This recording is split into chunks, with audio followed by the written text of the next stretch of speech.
beliau itu sangat menjaga kesuciannya. Sampai pada suatu saat datanglah malaikat untuk menyampaikan wahyu kepada Siti Maryam. Malaikat siapa? Ayo, ada yang tahu? Malaikat Jibril.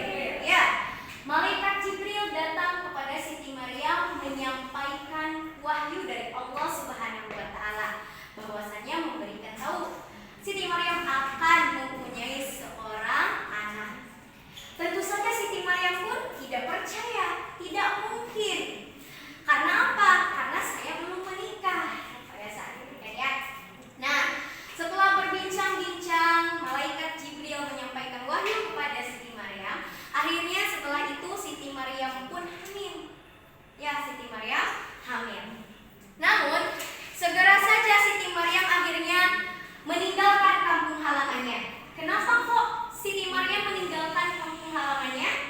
Karena beliau itu ingin semuanya aman, tidak terjadi fitnah, ya, untuk menghindari fitnah dari orang-orang yang ada di kampung halamannya. Akhirnya Siti Maryam pun berjalan, ya, dan sampai akhirnya beliau duduk di bawah pohon kurma. Nah, disitulah anak-anak Siti Maryam akhirnya melahirkan Nabi Isa alaihi salam. Pada waktu itu pula Allah pun berfirman kepada Siti Maryam bahwasannya, hai Maryam, ketika kamu nanti pulang ke kampung halamanmu, jangan katakan satu kata apapun. Namun katakanlah kepada orang-orang yang ada di kampung halamanmu itu, tanyakan sajalah kepada anakku, maka anakkulah yang akan menjawab.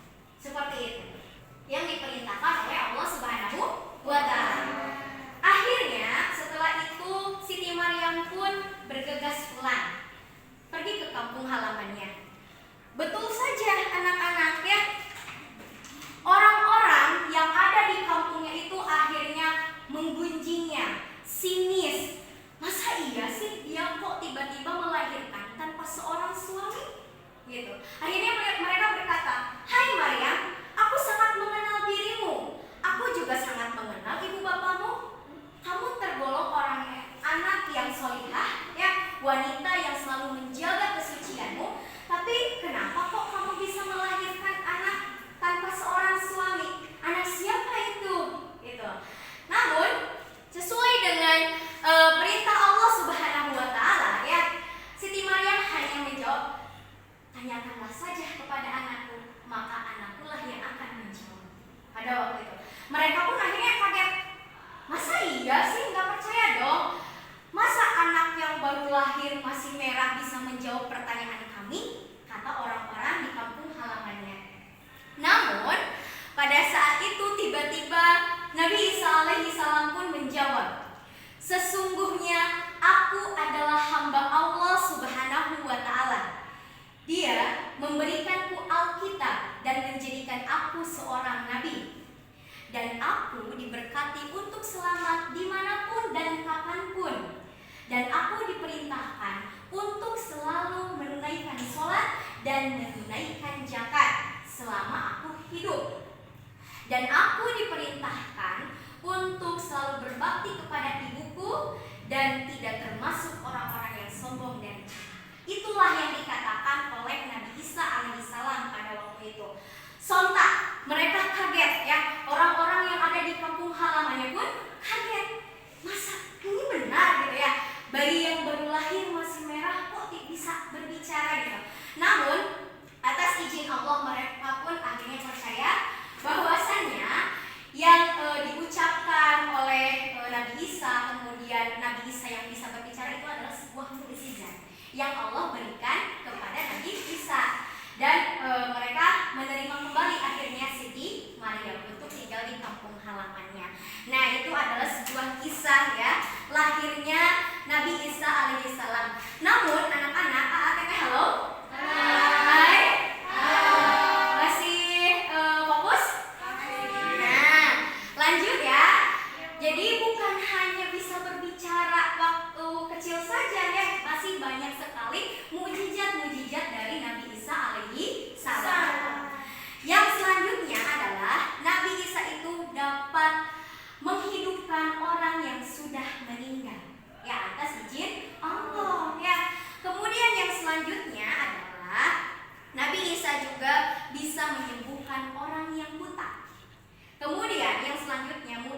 dari Nabi Isa itu adalah bisa menyembuhkan penyakit kusta.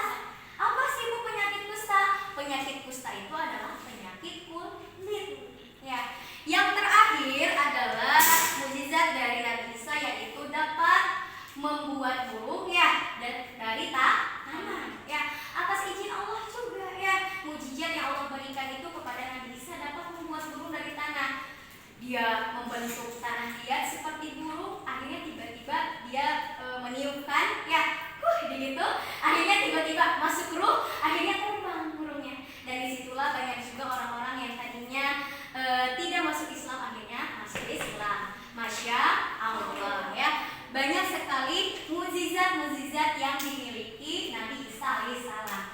Bu, tapi kenapa sih kok kita belajar tentang Nabi Isa? Yang pertama itu adalah supaya kita itu bisa meneladani ya apa yang terjadi pada kehidupan Nabi Isa. Walaupun beliau itu diberikan mukjizat yang begitu banyak, tapi dia tetap rendah hati. Dia tidak sombong. Yang kedua, selalu bersyukur. Ya, baik. Ibu akan coba mengecek lagi nih semangatnya. Halo. Hai. Halo. Tepuk semangat. Semangat. Semangat. Tadi ada berapa mukjizat? Ada banyak ya. Yang pertama mukjizatnya apa? Bisa berbicara waktu kecil.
Iya, betul. Tepuk tangan semuanya. Oke.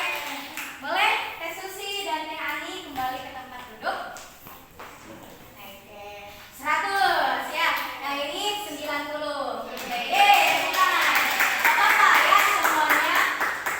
Ibu simpulkan semuanya itu paham ya. Apa yang tadi Ibu sampaikan kalian itu mengerti. Baik. Itu saja yang dapat Ibu sampaikan ya. Masih banyak lagi cerita-cerita mengenai tentang kisah Nabi yang akan kita ulas di minggu depan.